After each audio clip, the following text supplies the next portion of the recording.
Good afternoon, everyone. Thank you very much for being here on time. Welcome to this webinar. So this afternoon, we're going to be talking about how to avoid costly mistakes when you're investing in property. So without further ado, we're bang on time. So let's get cracking.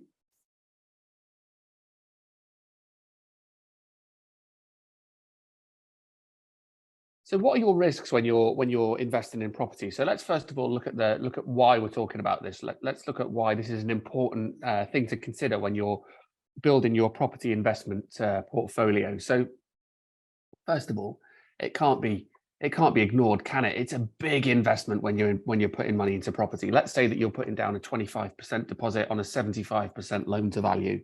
You are putting an awful lot of money into that property. So you're risking huge amounts of cash.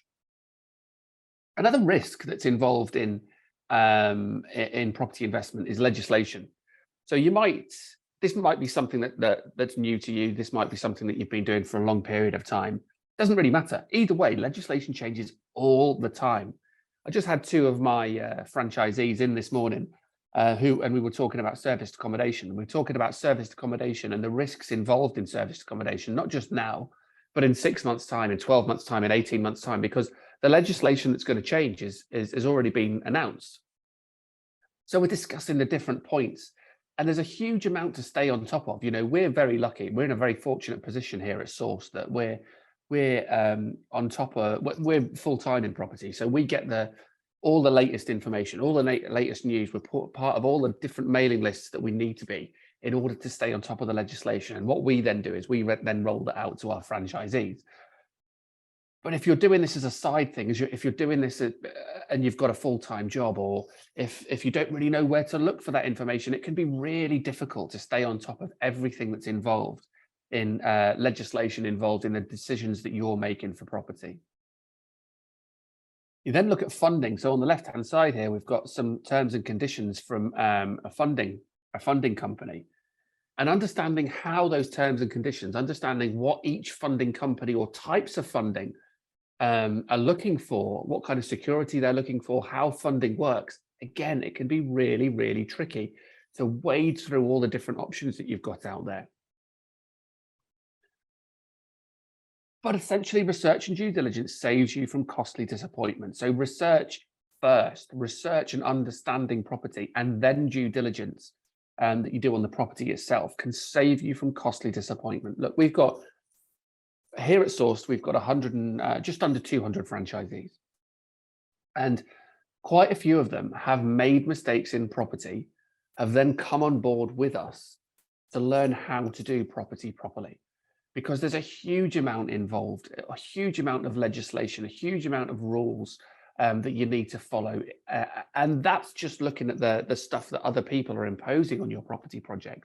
You then need to assess the financial viability of your property project as well, which again, we train our guys to do. We train those just under 200 people to do this, to assess, to analyze, to look at the right areas in order to make sure that their property deals are going to make them as much money as they hope that they will.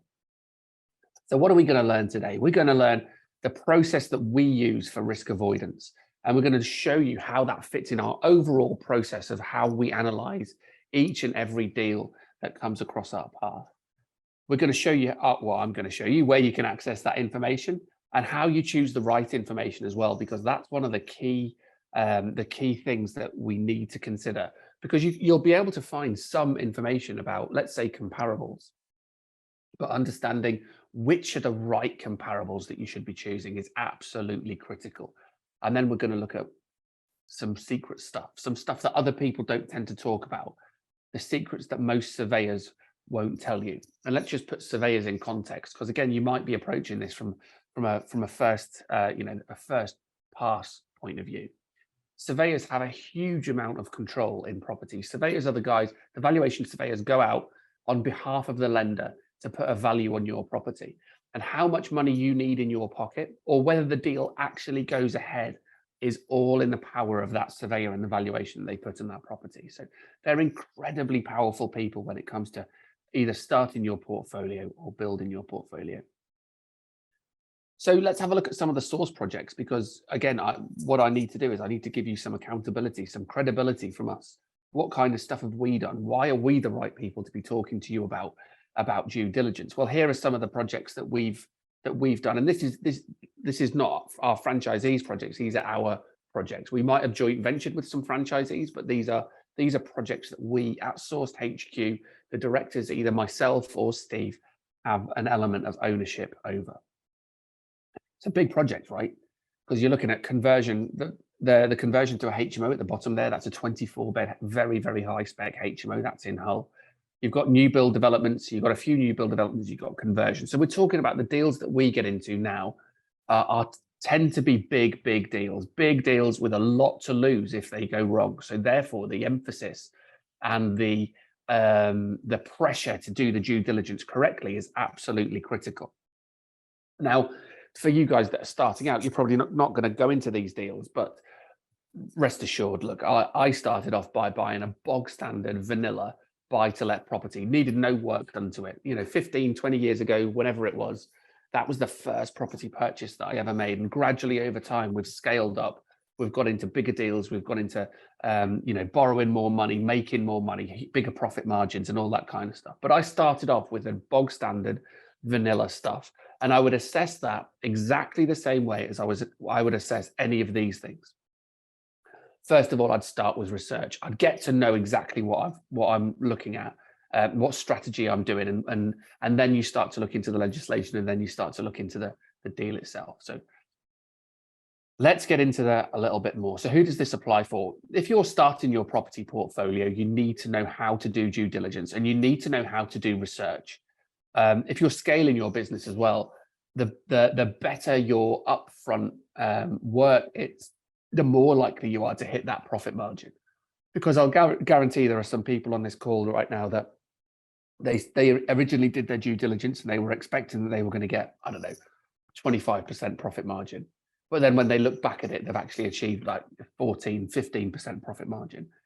Well, the better your due diligence is, the more time and effort you put up at the front of that project, the more likely you are to hit that 25% profit margin that you predicted right at the very start. If you're expanding into new strategies, you might have no idea how to expand into those new strategies and where to get that information from to do your due diligence on those new strategies. Or if you're just looking to create a process for your own due diligence, we're here to help. I'll happily take you through what our process is and show you how we teach our franchisees to do our due diligence. So going into me, why am I the right person to talk to you? Well, my name's Chris Kirkwood. I'm the franchise director at Source. Over my years, not just in property, but in business in general, I've run and grown multiple businesses in different business sectors. And my story of getting into property was I always knew that I wanted to be in property. It's as simple as that. And I'd make money in different business sectors, and I would always invest that profit that I'd made into property. And then after a period of time, I realized that actually there's a lot more to be made out of property than I'm doing elsewhere. So let me just put myself full time into property. I've been involved in deals from £55,000 up to 150 million, and all different strategies spread amongst the properties that we've done. You name it, we've done it. Either direct involvement because we've added it to our portfolio here at Sourced, or we've been involved in franchisees and helping them get deals across the line in lots of different strategies. And now we've got a GDV, a portfolio GDV of about 20 million here at Sourced, and we've got another 50 million in the pipeline that we've built up over the last 12 months. So a huge amount of property experience. Let me just quickly explain Sourced as well. So we're basically two different arms of the business that help our franchisees achieve what they're looking for. We've got the franchise arm of the business and we've got Sourced Capital. The franchise arm of the business is all about helping people make money out of property. Now that might be creating your own portfolio. It might be helping you sell deals. It might be helping you get in touch with JV partners to build some much bigger deals than you'd be able to do on your own. What we do here at Sourced in the franchise arm is we offer you limitless training. We offer you exclusive one-to-one support. We give you property leads. We make you part of a really, really great and positive network of property professionals. And we also give you up to 70% GDV funding from Source Capital, which is our sister company and the one that I'll talk about next. So Source Capital is set up by us, and they can lend you up to 70% of the end value of your property project. Now, this is only available to franchisees. You have to be a franchisee to get hold of any source capital funding. But this is what we allow our franchisees access to. Now, in some cases, that can fund up to 100% of the purchase price and the build costs, meaning the amount of money that the franchisee needs to put into that project is minimal. We've raised lots of money. We've raised millions and millions and millions of pounds funding franchisees deals, and we've got 100% funding and repayment rate. And one of the key benefits of source capital is that AIP, that agreement in principle.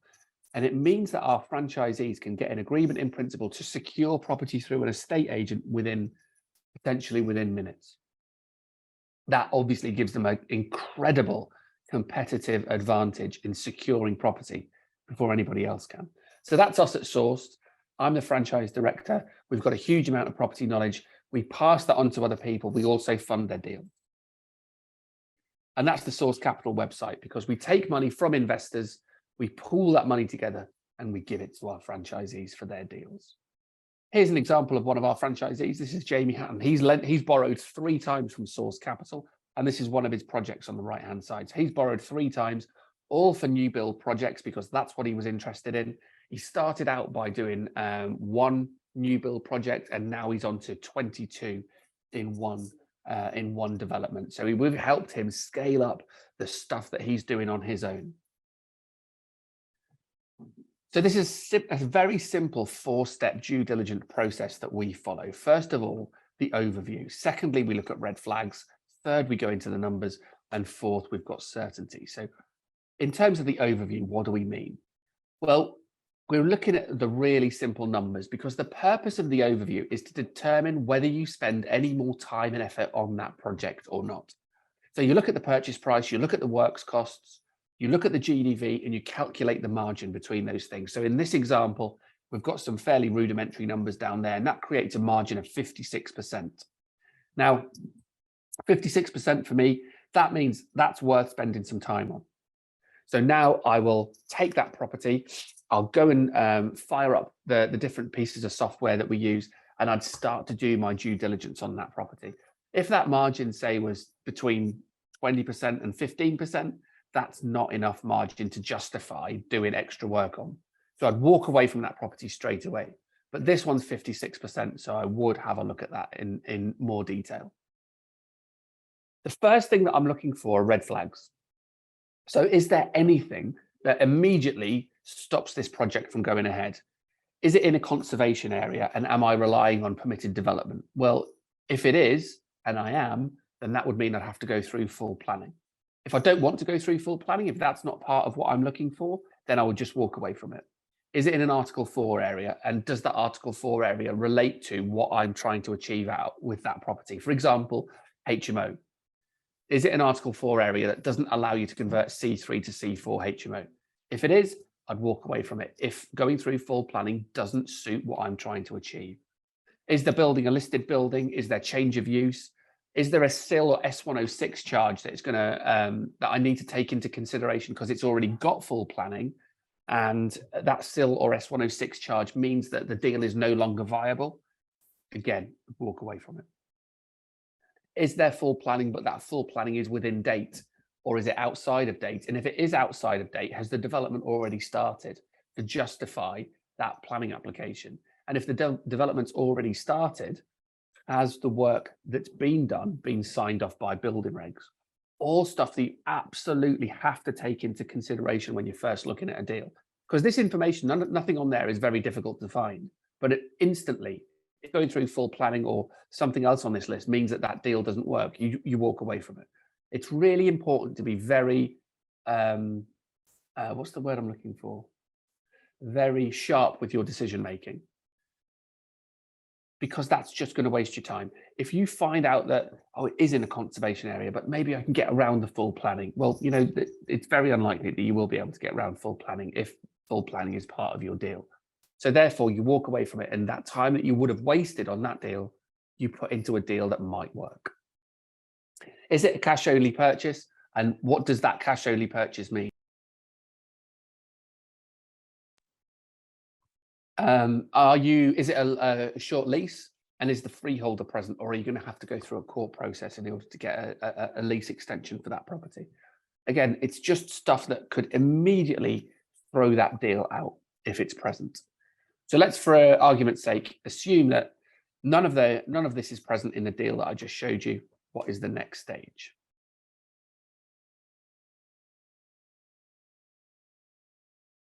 So now we know that there are no red flags that mean that the deal just simply won't work. We also know that there's the margin is there to justify putting more time into it. So at this point, we start to get very, very specific. So here on the left-hand side of the screen is an example of the deal calculator that we created that worked on almost any strategy apart from rent to rent or assisted sale. And this will allow all of our franchisees, because they all have access to this, to work through a deal, whether it's going to be a flip or whether it's going to be a refurb, or whether it's going to be something that is refinanced and then rented out, be it a HMO, be it a single let, be it service accommodation, it doesn't matter. It all fits into this calculator. And so the franchisees get to use this, and they now can send that to their support person to have that analyzed by their support person. So their support person is helping them put accurate numbers together. So it's all about being specific, because we want specific, detailed costs at this point to understand how the deal is going to work. So if we're going to do a new build project and we're using a cost per square meter of 2,200, well, that's great, and that might work depending on what area of the country you're in. But now we want to get quotes. We want to get quotes from solicitors for the upfront costs of the conveyancing. We want to get costs from the either planning costs if we're going to go through planning, or we want to get build costs if we're going to go through that process. And then we also want to include the costs of selling the units at the end, if that's part of our process, if we're going to flip or refurbish and flip that property. So we're taking all costs into consideration. Now, if we're going to hold on to it, we can take the costs of the refinance into consideration as well. And also we take the costs of renting it out into consideration. Yeah, insurance, obviously the mortgage fee is calculated automatically and put into the right box. But what other costs are involved? Our support team, as well as the franchisee, work on this in a huge amount of detail to make sure that deal goes ahead. Now, in the meantime, the franchisee could have secured that property by using the agreement in principle that they've got from Source Capital. So we're all about progress. It's all about moving forward and making sure that the deals had the right level of due diligence done on it, while we're still putting ourselves ahead of all the competition by securing those properties. So when we look at realistic comparables, what are we talking about? Because it's the comparables that determine that NGDV. So we know what the property is going to buy for, because we've probably already negotiated it. But then what can we get the end value to? Well, in the example that I showed you, it was £500,000. So we would get to that £500,000. We'd know that property could be worth up to £500,000 by looking at comparables in the local area. So realistic comparables, and this is where a lot of people sort of fall down, because what they're looking for is the perfect comparable. They're looking for the exact same property that you're going to create to give you that price point, and it just doesn't exist. When people are putting comparables together, it's really important that we stop looking for perfect and we start looking for best. Best is exactly what surveyors are looking for, and they'll then use those properties to determine what your property is worth. So let's say that we are going to be looking for comparables. First of all, we'd be looking within a quarter of a mile and sold within the last 6 months. But then we'd be looking for the same property type, would be looking for the same size, and would be looking for the same condition. And that's critical. Same size, same property type, same condition. So if it's a detached property, we'd be looking for a detached property. If it's 120 square meters, we'd probably be looking between 110 and 130. And then we're looking for the same condition as well. Now, the surveyor is going to see exactly the same stuff as you do. So how do they make a decision if they can't find the perfect comparable to compare your property to? Well, they use the data that's on the market that they can see, and they find probably the three best comparables that they can, and they might use an average between those three comparables. And they'll manipulate the data points. So instead of looking within a quarter of a mile, If they can't find anything within a quarter of a mile, they might go out to a half a mile. Instead of looking at within the last 6 months, if they can't find anything, they'll go out to the last 12 months.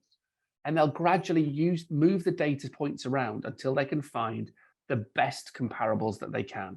And then they'll use an average and put together roughly what the price of that end value of that property is going to be. And that's what you would use to then determine or then go forward to funding to show them or to justify the amount of money that you want to borrow. And that's exactly what Source Capital do. They do exactly the same thing. They look for comparables, they compare, they find the best comparables, they come up with a GDV, and of course, in Source Capital's case, that then determines the amount of money that could be borrowed from Source Capital.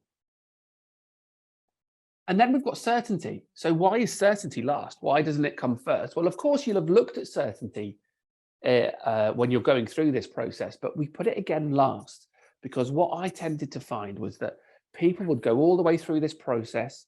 They'd be quite happy sitting behind their computer looking at all these numbers. But when it actually came to pull the trigger, they got nervous. They got nervous and the deal fell apart purely because they weren't pushing forward. So the reason that we put certainty last is to reassure the person that's looking at the deal that this is the right thing to do. And of course, that certainty would be if you're going to create HMO rooms, that you're going to be able to fill them. Or if you're going to, like Jamie, the guy that I showed you earlier, if he's going to create 22 new build houses, that there's demand for that kind of house at that price point in that area. So it's just showing the person that's looking at that deal, they're doing the right thing, keep pushing forward, get this deal over the line, let's get it done, and let's get access to that profit margin. Here's Mark. Mark also has borrowed 3 times through Source Capital, and this is one of his projects on the right-hand side. Again, new build projects, but big, beautiful family homes. Mark came to us. He was already experienced in property, but he came to us because he wanted to scale up what he was doing. He wanted, instead of doing one development every 2 years, he wanted to do more. And that's why, since joining us, he's done 3 developments, which is far more than he would have been able to achieve on his own. So this is Chris, and I'm showing you Chris because this is a commercial conversion that Chris did. And again, here's the CGI on the right-hand side. And his commercial conversion was an office block into residential flats. And those residential flats were used for serviced accommodation in Bournemouth. And what Chris did, which was really, really intelligent, was not only did he create these serviced accommodation flats, but then he set up his own serviced accommodation management company, sold the flats to people that wanted to run them as serviced accommodation, and then he offered the management company as during the sales process. So now he's got a profitable serviced accommodation management company because he built these flats and had a relationship, had a conversation with the people that were buying them. And this was his first ever property project. And we actually did this as a joint venture between us and Chris because he wanted the experience of doing, you know, the big kind of deals, but he didn't have the credibility to get into it himself. So he showed us the deal and we agreed to joint venture with him on it. And we funded some of those upfront solicitor fees and all that kind of stuff and got the deal over the line. And Chris made, you know, we gave Chris access to that profit margin that we made and we split it between us. But another great example of how going through the right due diligence, because Chris did all the due diligence himself, then he brought it to us. We had very little to do other than check all of his working out and then decide to go ahead with that project. So in terms of the due diligence, I just wanted to show you where it sits in we have a very, very rigid 6-step process, which starts with research. And I've actually got rent-to-rent training at HQ over the next couple of days. And it's exactly the same 6-step process. And it starts in exactly the same way with research, because you need to know what you're talking about in order to do it. Now, obviously, when we're talking about rent-to-rent training and doing research, we're talking about researching specifically for rent-to-rent. So all the legislation stuff that we need to know about, we'll talk about specifically relating to rent-to-rent. And in the case in the next couple of days, we're going to talk about HMO and serviced accommodation. So we need to know all the legislation that's happening around that. Because before we go out and start to try and find the properties, it's important that we know what we're looking for. I don't want people, you know, everybody, not just our franchisees, I don't want anybody to be going out there and going through Rightmove and just scrolling and scrolling and scrolling and not really knowing what you're looking for. Your time has to be targeted and it has to be efficient. which is why we lead with research. We lead with education to make sure that people are making good decisions when they're scrolling and when they're looking at Rightmove for the properties. And then we move on to source and crunch. So out of the 4-step due diligence process, by the second step here, we're already done, because all of that due diligence happens right up front. Then the way that we secure the property, the way that we structure it, the works that are involved in the exit then follows. But all of the working out and all of the financial the financial calculations get done in the first 2 steps of our main 6-step process. That's how important they are. So I've got another one of our franchisees. This is Sav. Sav is doing a JV with us at the moment, actually, and this is a hotel that we're buying between us. And we're going to be turning that hotel into flats. And those flats are going to be used, again, as serviced accommodation to start off with. But actually, we've built these flats big enough to be sold as individual units. So we've got a solid plan B for these flats. And meanwhile, while we're working on that JV together, and again, Sav wants to learn as much as he possibly can about getting this, doing deals like this, doing big chunky deals. He's selling a huge amount of deals to boost his cash flow.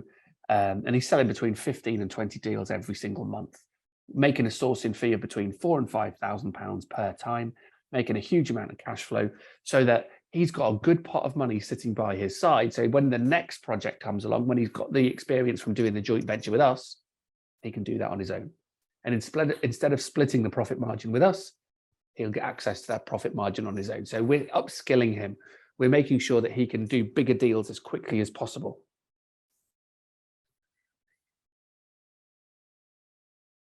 So when you're looking at due diligence, if you still feel like you need some help, then what can you do? Well, we're always looking for people to join our network. We're looking for we're not looking for just anybody. We're actually very picky about who joins our network. So we're looking for people to join our network to become the next franchisee and have access to all of our teaching, all of our education, all of our funding, all of our leads, all of our support.